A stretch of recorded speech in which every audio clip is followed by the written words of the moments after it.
Hello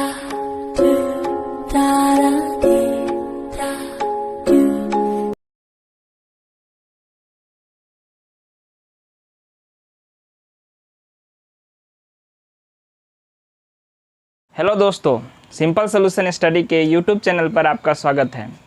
जैसा कि हम लोग पिछले क्लास में आज हिस्ट्री के क्लास का फ्रांसीसी क्रांति जो पढ़ रहे थे 9th क्लास के लिए, इसी तरह बहुत सारे कम्पिटिटिव एग्जाम वाला स्टूडेंट के लिए भी फ़ायदेमंद है। अगर वो पढ़ेगा तो उसको समझ में आएगा। अगर जो भी कोई वीडियो देखेगा जो कंपटीशन का तैयारी करते होते हैं, उनको आधुनिक भारत का और विश्व इतिहास से बहुत ज़्यादा क्वेश्चन रहता है, तो उन सब के लिए भी इम्पोर्टेंट हो सकता है। तो ये इसको देखने से बहुत बेनिफिट्स होगा।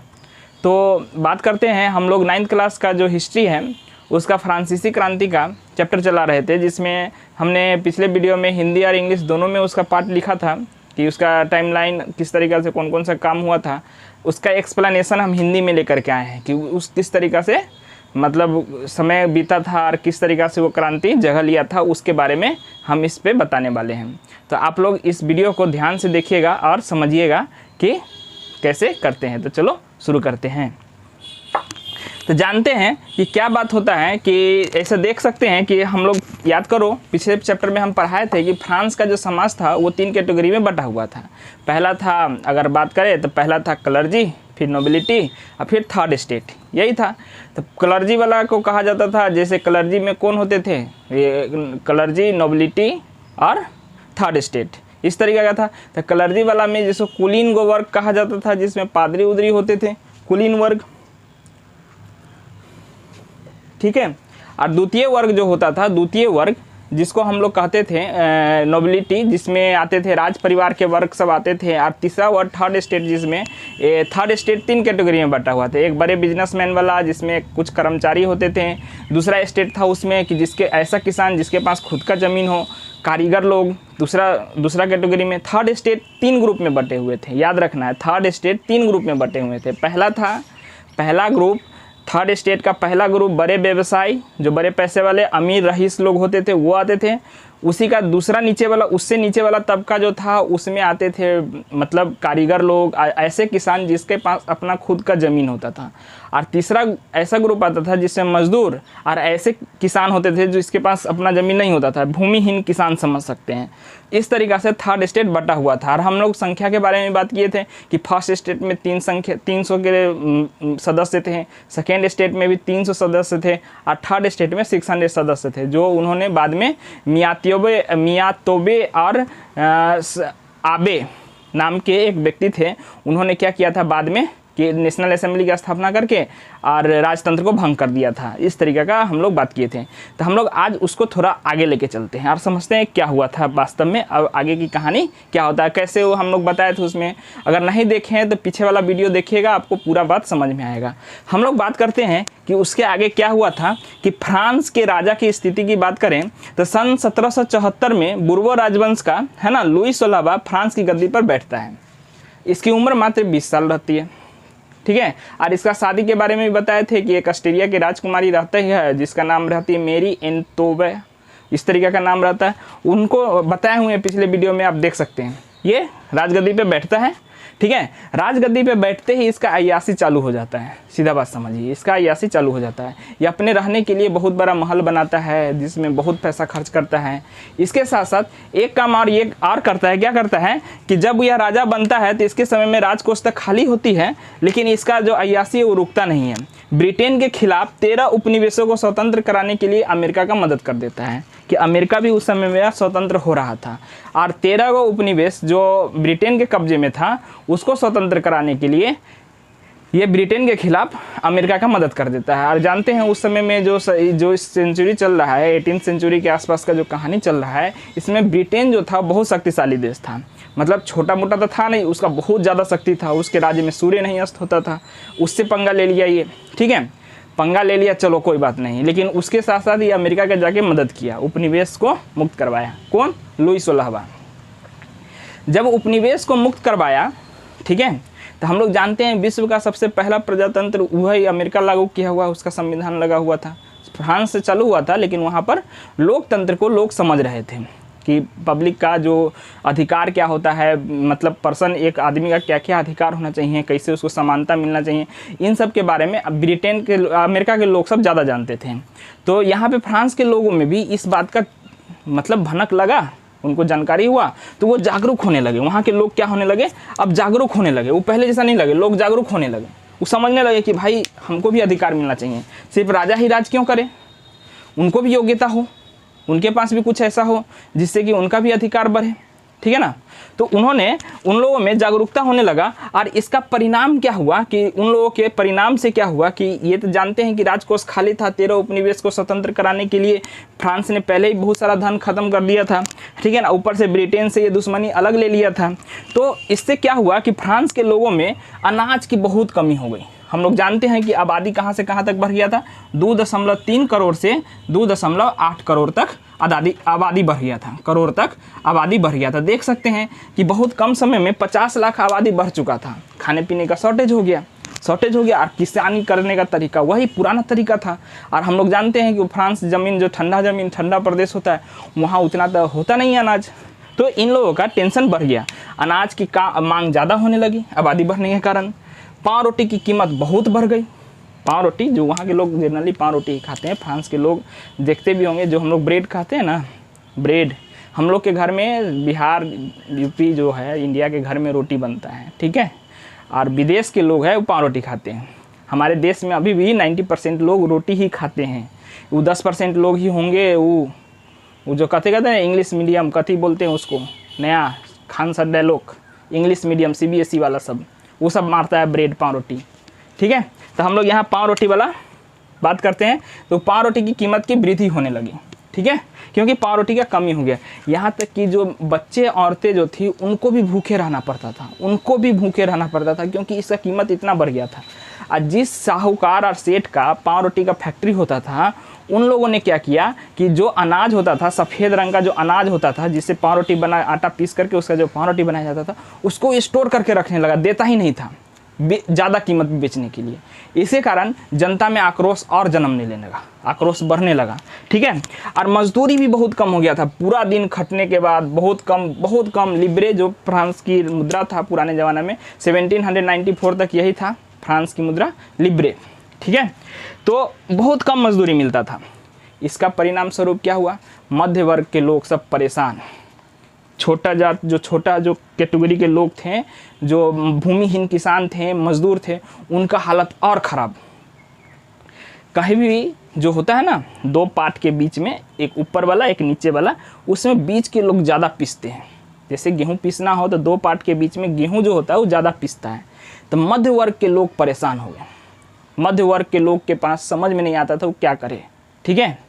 तो मध्य वर्ग के लोग परेशान हो गए। तो परेशान मध्य वर्ग ने क्या किया कि उसने तृतीय एस्टेट के जितने व्यापारी थे, पैसा वाला, जो ऊनी रेशमी वस्त्र का व्यापार करते थे, सौदागर थे, प्रशासनिक अधिकारी लोग थे, उन लोगों ने मिल करके क्या किया कि कर दिया, कहा कि हटाओ भाई, फर्स्ट स्टेट सेकेंड स्टेट को हटाओ, और नेशनल असेंबली बना दिया।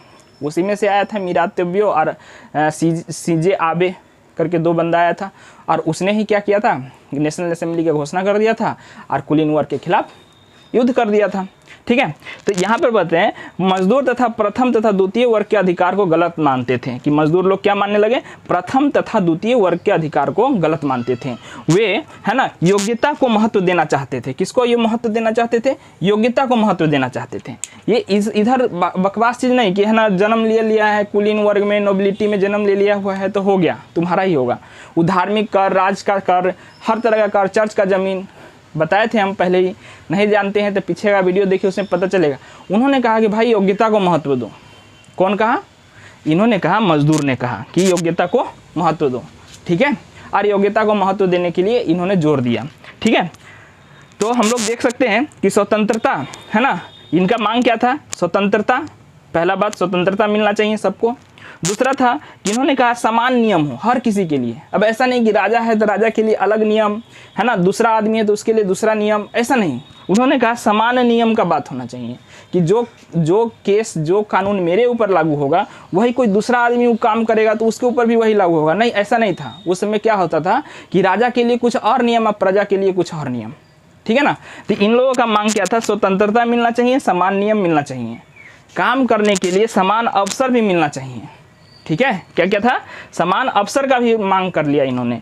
विचार पर आधारित समाज होना चाहिए, समान अवसरों के विचार पर आधारित समाज होना चाहिए। समाज ऐसा होना चाहिए जिसमें सबको एक बराबर, एक सांचे से, एक नज़र से देखा जाए। ऐसा नहीं कि एक ऊंचा है, एक नीचा है, एक कुछ है, एक कुछ है ना। एक चर्च है जिसके पास अरबों खरबों का संपत्ति, एक राजा है इसमें और लाखों करोड़ों का संपत्ति है, और दूसरा तीसरा ग्रुप जो नीचे का ग्रुप है उसके पास है ही नहीं, भूखे मर रहा है। तो ऐसे लोग तो विद्रोह करेंगे ही, पेट नहीं भरेगा तो विद्रोह तो करेंगे ही। तो इनका क्या मानना था कि भाई समान अवसरों का विचार पर आधारित समाज की कल्पना ये करते थे। कौन? ये थर्ड स्टेट के लोग, मध्य वर्ग के लोग और मजदूर वर्ग। कहते थे कि मजदूर वर्ग तो उतना पढ़े लिखे नहीं थे, सोचने के काम बीच का ही कर सकते थे, मध्य वर्ग के लोग ही कर सकते थे, मजदूर उतना पढ़े लिखे नहीं थे। वो क्या समझते थे, उनको भाई रोटी चाहिए था, उनको पाँव रोटी चाहिए था। जो भूमिहीन किसान थे, अनपढ़ थे, उनको तो कुछ पता ही नहीं था, उनको बस यही पता था कि मेरा पेट, मेरा घर किसी तरह चलना चाहिए। ठीक है, बात थोड़ा सा और इसमें बात करते हैं कि इसमें कुछ विचारक आए, जिसमें से एक विचारक था जॉन लॉक तथा एक जया जॉक। ये विचारक थे। समझते हैं कि फ्रांस में उस समय कुछ विचारक भी हुए, जॉन लॉक है ना और जया जॉक। फ्रांस में उस समय कुछ विचारक हुए जिसमें से एक था जॉन लॉक तथा दूसरा था जया जॉक, जो रूसो की प्रस्तुति थी उस एक किताब में उन्होंने इस जो विचारधारा था, जैसे समान स्वतंत्रता, समान नियम, समान अवसर, विचार पर आधारित समाज की कल्पना जो था, ये जॉन लॉक, जया जॉक और रूसो की प्रस्तुति थी। बहुत बड़े दार्शनिक थे ये लोग, दार्शनिक उस समय के दार्शनिक थे। तो इनके पुस्तक में ट्रीटाइजेज ऑफ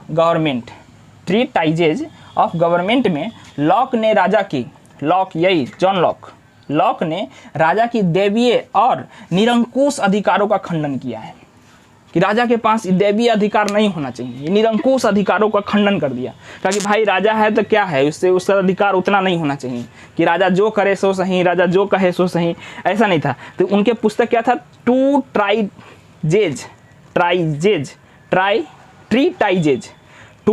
ट्रीटाइजेज, याद रखना, ट्रीटाइजेज ऑफ गवर्नमेंट है ना, में लॉक ने राजा के दैवीय और निरंकुश अधिकार का खंडन किया है। कौन किया है? लॉक खंडन करता है कि राजा के पास दैवीय अधिकार नहीं होना चाहिए और निरंकुश शासन का अधिकार नहीं होना चाहिए। इसको इन्होंने कहा कि भाई समान विचार, समान कल्पना के आधार पर समाज की रचना होना चाहिए, और ये इनकी मांग थी। सबसे पहला मांग यही थी।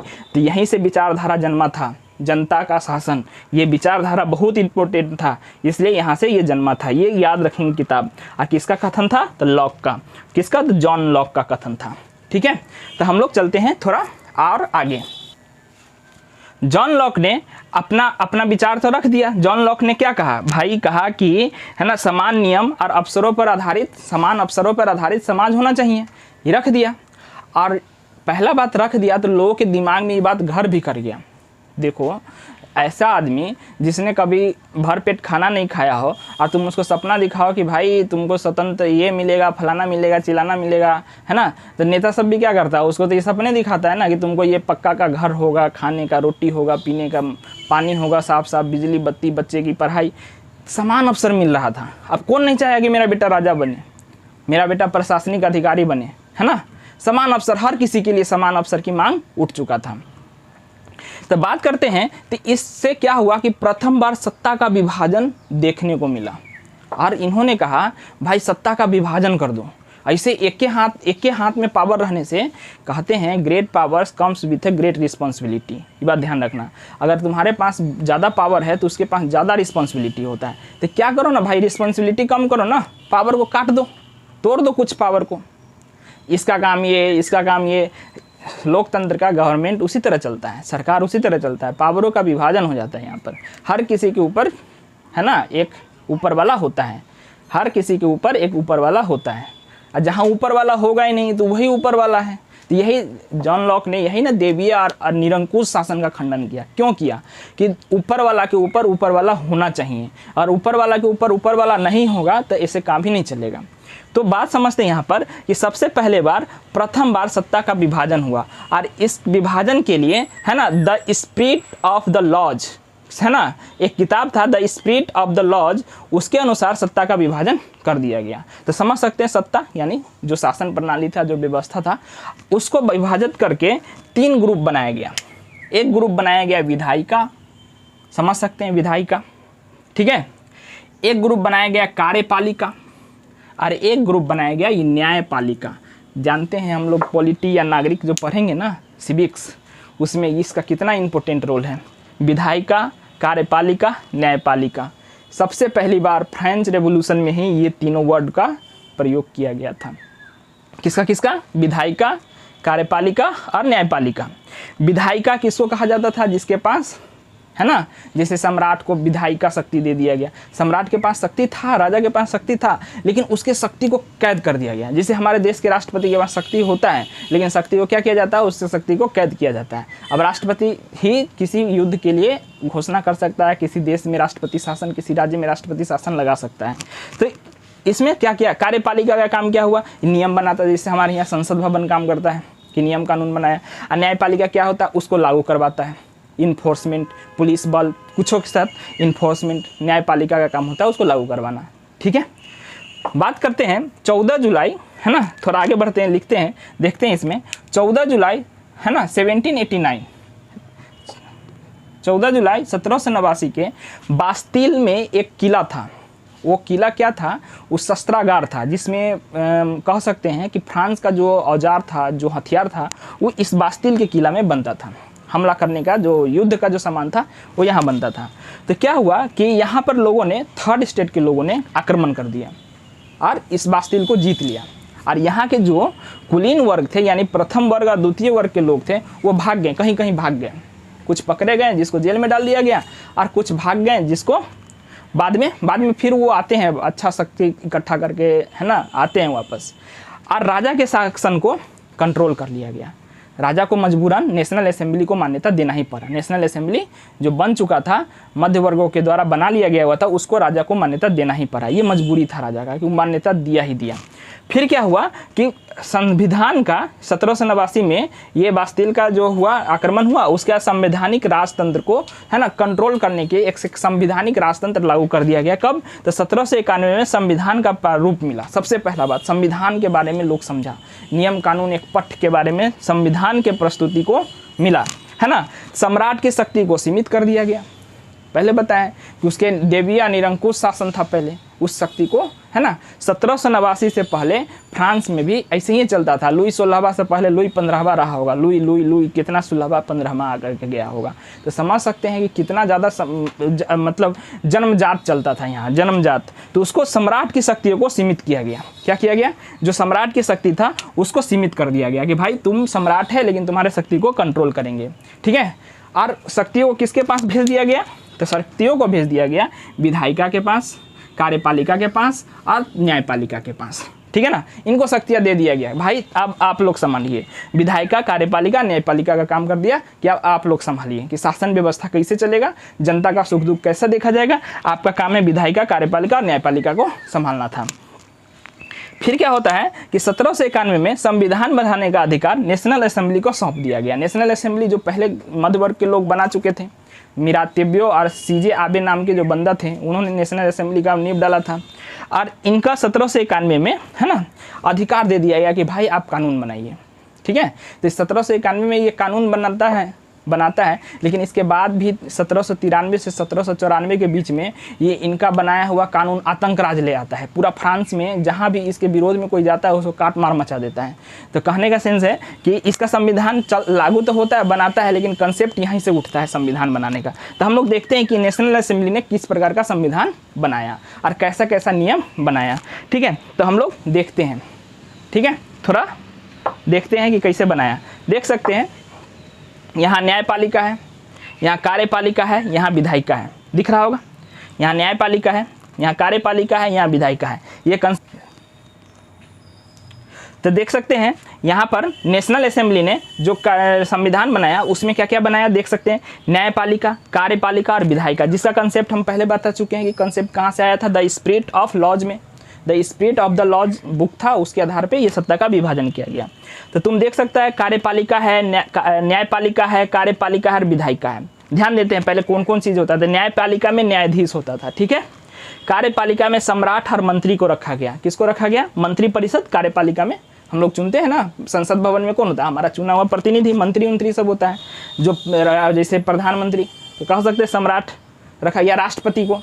तो कार्यपालिका में कौन होगा? सम्राट, मंत्री, ठीक है ना। और विधायिका में किसको रखा गया? कानून बनाने के लिए संसद भवन, जैसे नेशनल असेंबली, ठीक है।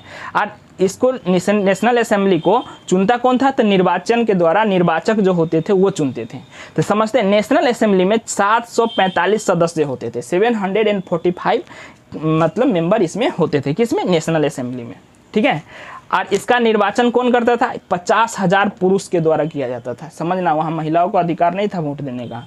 वोट देने का अधिकार यानी मताधिकार सिर्फ 25 वर्ष से ऊपर के पैसे वाले पुरुष को ही मिला था, गरीब को नहीं। जो थर्ड स्टेट में ऐसे लोगों को मिला था जो अमीर होता था, जिसके पास अपना मतलब खेत होता था, कारीगर या फिर कोई कर्मचारी ऐसा होता था, उनको मिलता था। गरीब को नहीं मिलता था। और 25 वर्ष से कम उम्र के जो लड़के होते थे या जेंट्स होते थे, पुरुष होते थे, उनको भी अधिकार नहीं था। महिला और बच्चों को भी कोई अधिकार नहीं था। तो उन्होंने क्या किया, इन कार्यपालिका और विधायिका न्यायपालिका ने, है ना, जो फ्रांस के जो नागरिक थे उनको दो कैटेगरी में बांट दिया, एक सक्रिय सदस्य के रूप में, एक निष्क्रिय सदस्य के रूप में। हम लोग जानते हैं सक्रिय सदस्य उसको कहा जाता है जो मतदान में भाग लेता है ना। और निष्क्रिय सदस्य उनको कहा गया जो मतदान में भाग नहीं लेता था। तो 40 लाख ऐसे सदस्य थे जिनको मताधिकार प्राप्त थे। 40 लाख ऐसे सदस्य थे जिनको मताधिकार प्राप्त थे। और यही 40 लाख जो थे वो सक्रिय सदस्य कहलाएं, और जिनको मताधिकार नहीं प्राप्त था वो निष्क्रिय सदस्य कहलाएं। तो इस निष्क्रिय सदस्य में 30 लाख पुरुष, महिला और बच्चे होते थे। ऐसे पुरुष, महिला, बच्चे जो 25 वर्ष से, बच्चे जो ऐसे 25 वर्ष से कम उम्र के होते थे, उनको निष्क्रिय सदस्य में रखा गया। तो देखते हैं ये काम कैसे करता है, इसको समझिएगा। सक्रिय सदस्य, ठीक है, का काम दो होता था। ये वोट देते थे तो इनसे न्यायाधीश चुना जाता था जो न्यायपालिका संभालता था। समझिएगा, सक्रिय सदस्य वोट देते थे और न्यायपालिका में न्यायाधीश को चयनित करते थे वोट दे करके। सक्रिय सदस्य वोट देते थे तो निर्वाचक चुनाया जाता था। निर्वाचक जो 50,000 पुरुषों का होता था, मतलब 40 लाख में से 50,000 पुरुष निकल के यहाँ आते थे। निर्वाचक वोट देते थे तो नेशनल असेंबली के सदस्य चुने जाते थे जो 745 होते थे, ठीक है। नेशनल असेंबली का काम क्या होता था? सम्राट और मंत्री को नियंत्रण करना। हटाया नहीं गया था राजा को, समझिएगा। अभी लुईस सोलावा को हटाया नहीं गया, अभी उसको राजा और मंत्री माना जा रहा है, उसका जो मंत्री परिषद है माना जा रहा है। क्या किया गया? नेशनल असेंबली अभी इसको नियंत्रण में लिया है, मारा पीट के हटाया नहीं है, अभी इसके नियंत्रण में है, ठीक है। किसके? नेशनल असेंबली के नियंत्रण में। कौन? सम्राट और मंत्री, ठीक है। यहाँ पर देख सकते हैं एक हम डार्क डॉट किए हुए, ये वाला तीर है ना, ये इसको दिखाता है कि राजा और मंत्री की शक्ति को निषेध कर दिया है कि भाई तुम्हारे शक्ति को हम कंट्रोल करेंगे, ठीक है। तो कैसे कैसे काम करता है? सक्रिय सदस्य क्या करते थे? निर्वाचक चुनते थे। निर्वाचक नेशनल असेंबली के सदस्य चुनते थे। नेशनल असेंबली सम्राट और मंत्री के शक्ति को कंट्रोल करते थे। और जो न्यायाधीश था उसका चयन कौन करता था? सक्रिय सदस्य करता था, ठीक है।